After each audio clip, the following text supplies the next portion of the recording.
నమస్తే అన్న. నమస్తే అన్న. ఎక్కడ ఉంటారు అన్న? మాసేపేట అన్న. మాసేపేట. ఏం చేస్తుంటావు? స్టోన్ బిజినెస్ అన్న. స్టోన్ బిజినెసా? ఎట్లా గతంలో బీఆర్ఎస్ ప్రభుత్వం ఉండే, ఇప్పుడు కాంగ్రెస్ వచ్చింది, ఏమైనా మార్పు కనిపిస్తుందా?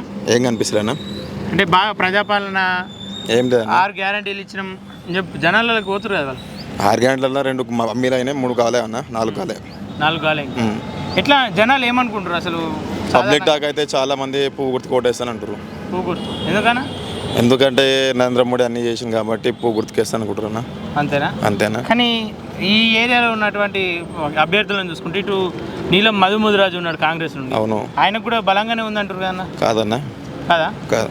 గెలిచే అవకాశాలు సభలో చాలా మందిని అడిగిన, చాలా మంది పువ్వు గుర్తుకేస్తాంటారు అన్న. పువ్వు గుర్తుకంటారు. ఇటు చూసుకుంటే వెంకటరామరెడ్డి అని మాజీ కలెక్టర్ ఆయన పేరు అయితే అసలు తెలియదు అన్న. తెలియదా? ఆయన పేరే తెలియదు అసలు.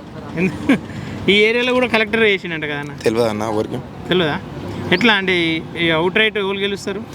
మాకు తెలిసి రగ్గన గెలుస్తుండొచ్చు. అవునండి. ఎట్లా ఆయన ఎందుకు గెలుస్తారు? అంత నమ్మకం ఎందుకు? అంత నమ్మకం అంటే ఆయన అన్ని విధాలుగా మంచిగా మాట్లాడతాడు, మంచి అభివృద్ధి చేస్తాడు అనుకుంటామన్నా. చేస్తాడని నమ్మకం ఉంది. నమ్మకం ఉంది. అంటే సెంట్రల్ ఏ పార్టీ వచ్చేటట్టుంది? సెంట్రల్ అయితే నరేంద్ర మోడీ వస్తారు. నరేంద్ర మోడీ.